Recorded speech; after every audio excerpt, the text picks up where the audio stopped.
So Rob's analogy for this is that this has been a game of pickup basketball, and now it becomes hustle.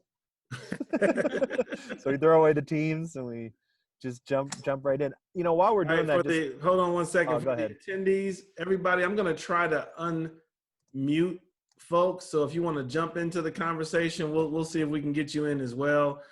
This is sort of the conversation after the panel / lecture. So we've got questions about Ta-Nehisi Coates out here. Hey, Michelle, what's going on? Are you going to talk to us today? Michelle's been a regular attendee. We can't get her to say anything to us, though. We do have, John asked if these will be saved and made available for future reference and research. So just so everyone knows that we are working on that currently. So there will be a database for this, and we will, essentially have this as an archive that we can go back. You can review any of the previous months. We will be continuing this all the way through August. Each month has a different theme, so we will have that available, as well as resource lists and bibliographies available as well too for each week that we do. So we will have that rolled out and make sure that everybody gets an announcement when that's up and ready. I got to unmute. Yeah, everybody can talk now, but mute yourselves if you don't mind, if you don't have any immediate comments to share, but everybody's available. Thanks for that, Keisha. We're going to make sure this is all available, folks. I just want to scroll through the images that we didn't get to. I'm drinking a sparkling water that matches this jet. We just have some images here real quick of Vel. This is her in the Common Council chambers. This is another image of her. I think that actually captures two very different levels of maybe exasperation on her part. Here's Vel partaking in the movement. I know as Patrick changed his background to a great photo. Here's Vel, and this is kind of a triumphant photo that I also think is bittersweet. We always like to add that component to it. Can you go back to those first two images of Vel? Yeah, so I think one of the interesting things, Vel was the only African-American and the only woman in the Common Council, and she faced resistance on both of those counts. And the men's club of City Hall was extremely powerful and dispiriting to her on many levels. So you see that here. She's battling through as the only African-American and as the only woman. And she faced all kinds of kind of sexist, misogynistic stuff and assumptions and response to her. And then if you click up to her with the youth council members, so that was a draining part of it, her day-to-day with city council. And I think one of the things about what she loved, and she talked to me about this with the youth council, was, and she still throughout her whole life until she passed away, loved young people, and they were life-giving to her. And so I think the youth council and their energy and their dedication to what she was doing were really life-giving to her. And you can see it here with her singing and dancing and clapping with them, that just difference in her human and personal demeanor, and that she's drawing something from that is being sucked away in her work at the city council, and the burden that was as an everyday kind of thing that she was doing at City Hall. Erica, do you want to add anything to this one? Yeah, I mean, can you go to the one with Vel raised on the shoulders of the windows? Yeah, that one always stands out to me because it just reminds me of the alliance between the two, between Vel Phillips and the youth council. I also just see like a great deal of mutual love and respect between the two. I know the youth council really respected her and what she was doing in the Common Council and trying to get a fair housing ordinance passed and all the opposition she was going up against. I think they also had a great deal of respect for her when she was out there with them marching in the streets. She actually got arrested. She got death threats. And so I think they gained even more respect for her because she did that, and she didn't have to do that. And so they even made her an honorary commando. So they loved her. And then likewise, she had a great deal of respect and love for them as well. And I think she definitely got energy from them and also inspiration from them, especially for those days when, things looked very bleak. Yeah. Did you guys catch anything from her documentary on Vel Phillips? Is there a biography or autobiography?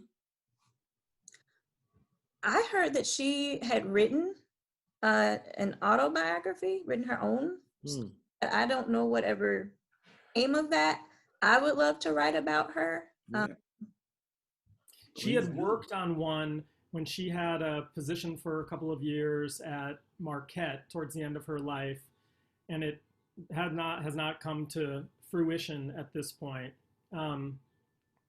It's a phenomenal story. I mean, Vel's story goes well beyond on both ends of the civil rights era. So there's just a phenomenal book to be written about her. One of the funny things, I became very close with Vel. She was like a grandmother to me, and I lived right by her. So I became kind of her chauffeur. I drove her around because she, she doesn't drive and things like that. Many people have taken that honor at different moments in time, but so I drove her around a lot and things like that. And she, I'm losing my train of thought here, getting lost in what I was my reverie with her. Go back to where we were for a second here. What did you just said? We were just asking about the biography, and oh yeah. Yeah. So I mean, one of the funny things about doing all these interviews with her is that what she wanted my book to be was the Vel Phillips biography, and one of the things I sweated about when the book came out was that it wasn't going to be that. It's a bigger history of the civil rights era. She's central to it, and thankfully Harvard put this picture on the front of it because she was thrilled to have this picture on the front. But she always really wanted that book to be the Vel story of it, and which tells you a little bit about Mrs. Phillips. But it's just an incredible human being and lovely person. But I don't think, beyond the documentary, that there is any meaningful published. And for those folks that are still with us, that documentary is titled Dream Big Dreams, and it streams on PBS's website here. I should know the actual web address by now as many times as I've gone there, but it's available for folks to view. I'll tell a story that's interesting about her too. We were talking, and she was a young lawyer, and she and her husband were part of the NAACP, and she was at an event with a very prominent judge. Her husband was out of town at a conference, and her mother, who practiced a kind of what we'd call now a respectability politic, was this kind of huge looming force in her life. And whenever you talk to Mrs. Phillips, that her mom was the voice in her head, her like conscience. And but her mom had always told her, if you ever get in a car with a man and he drives east towards the lake, make him stop immediately and get out. He's up to no good. So she went to this event, a formal event, as a lawyer, a young lawyer with her husband out of town, and she didn't drive, so she needed a ride home, and a white judge offered to give her a ride home. And on the way home, he started to go towards the lake. And she thought of her mom and what she'd said and made him stop. And he tried to make the moves on her and thought, because she was a Black woman, that she was easy and that he could have access to her and her body. And she removed herself from that circumstance. But it underscores the, both the racial and the gendered dynamic of what she was dealing with at the time period, as well as her, despite her, Vel Phillips is this petite woman, and she was strong, very strong and assertive, and did not take guff from folks too. So I think that story is a really powerful one about the world she was trying to navigate at the time. I'm going to do just a few more images here. And attendees, jump in, interrupt.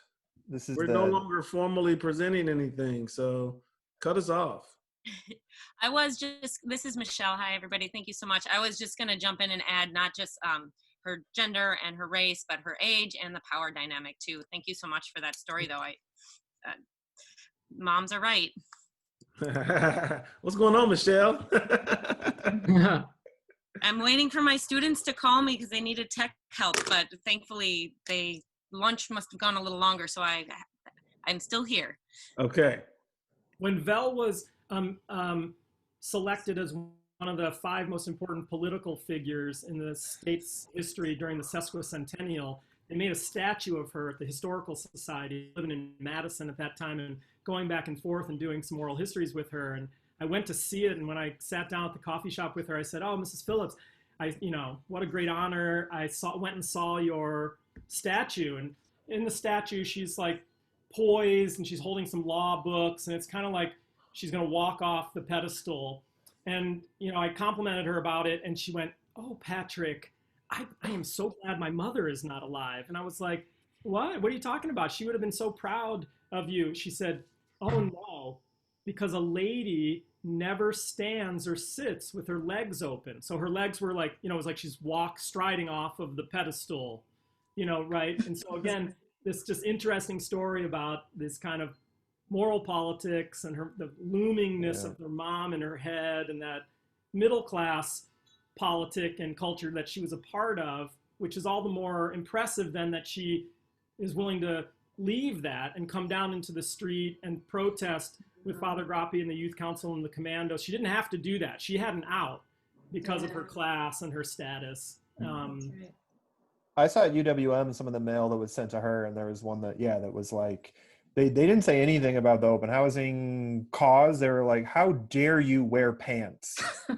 Seriously. They were like, "I saw you on the shoulders of those young men wearing pants." Like, that was what outraged them. So just a couple more images before I pull these down.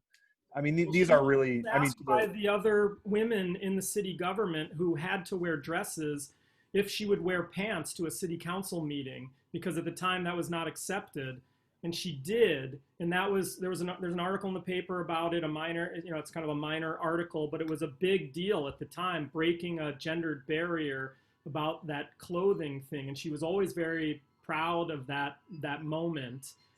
So that, we think, we kind of chuckle at some of those things now because they seem almost funny or laughable, but to the women in that working environment, those things were really, really big and meaningful. And she had the platform that her behavior could break some of those barriers. Look at this photo. Yeah, this is looking something at. else. As we look at this photo, there's a question in the mix about school integration process in Milwaukee, and I'm just going to answer this for us and say we'd have to spend an entire month on that topic. There are several books that have addressed that question and the complicated nature of that question in really important ways.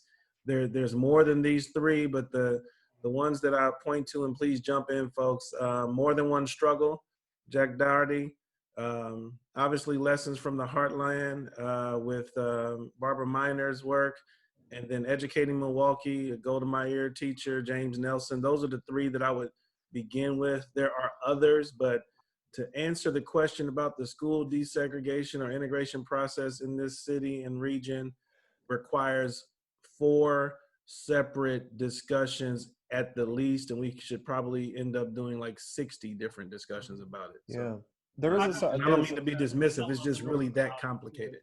Mm-hmm.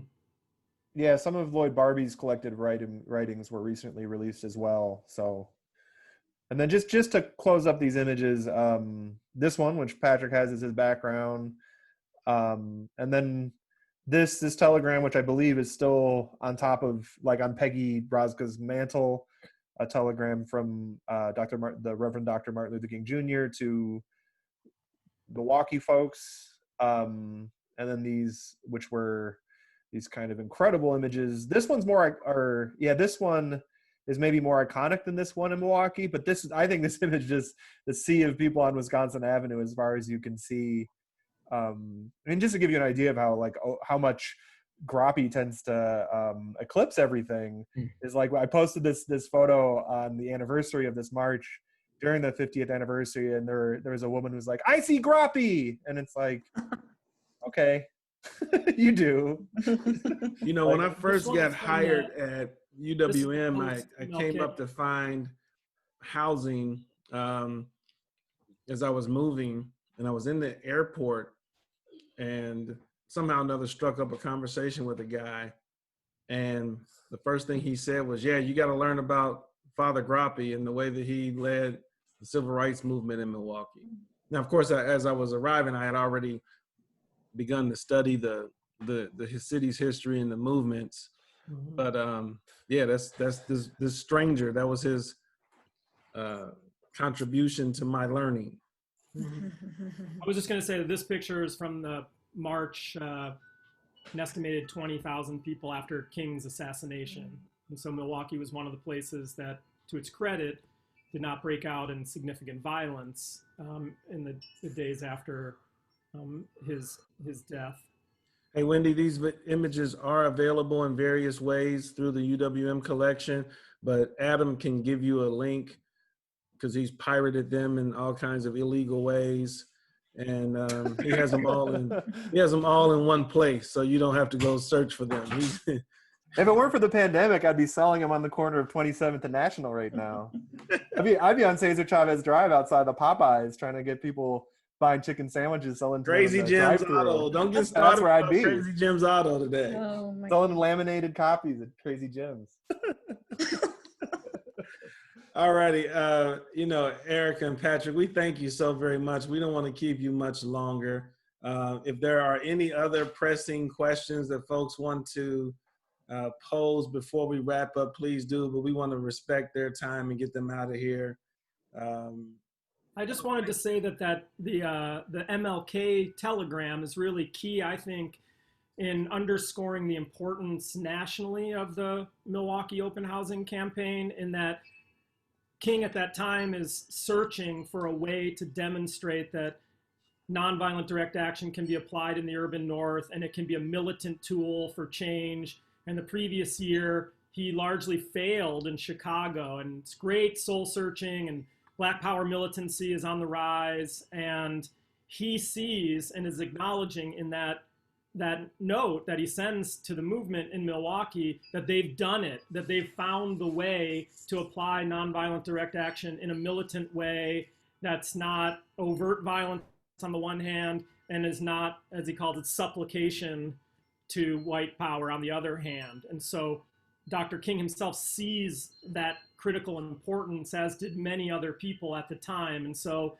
as important as Milwaukee is to the local history, I think it's again crucial to our national history in many ways, and it deserves its place in that national narrative that we tell ourselves and learn about in schools. You know, as we begin to wrap up, there is one question I think we can close with. Sarah is asking us to quickly explain what we mean by militant. I'm imagining in the context of the 1960s in particular. What do we mean by militant? When you all use that word, what are some explanations you can provide to help us understand what might be militant versus what might not be militant in the 1960s? Well, I think that's a complex question because there can be different degrees of militancy. I know when I was doing my research on the open housing movement, and I started learning more about the commandos and the community's reaction to the commandos, there were a lot of people in the city, black and white, who were like, they thought that the commandos were just, too far, just too radical. And I mean, really what they were was just a security unit, the security unit of the youth council that, their goal was just to protect marchers, but also to, embrace Black male leadership, as I said before. But when you compare them to other movements like, I don't know, the Black Panther movement or, other more militant movements, they're really not that militant, when you think about it. So I just think that's a complex kind of question. There's different levels, you have to kind of compare it to other movements to determine militancy, I guess. Mm-hmm. I'm not sure how to articulate that. Mm-hmm. And I would just add too, I think that's exactly right. And that in the late 60s, there's a huge debate about how do we go forward. We've been struggling here in the civil rights era for over a decade, And even with historic pieces of legislation like the Civil Rights Act and the Voting Rights Act, not a lot has really changed, particularly in urban Black neighborhoods like those in Milwaukee or Cleveland or Chicago or New York. And so there's a lot of discussion about what's it going to take? What would it really take to be empowered in this society as Black people, to really be liberated, to really be equal, and the never-ending willingness of whites to resist, from small and structural and institutional ways to overt kinds of violence and most terribleness of white supremacy. Growing numbers of people, and we see a parallel in the anti-war movement, et cetera. Like, how do you really bring these systems and structures of oppression to heal and transform? And there's a growing awareness it's going to take something more than what they're doing. So for some, it's an attitude and it's posturing. For some, it's, relinquishing their embrace of nonviolence and advocating armed self-defense or even revolutionary violence. For others, it's culture as the transformative force. Sure.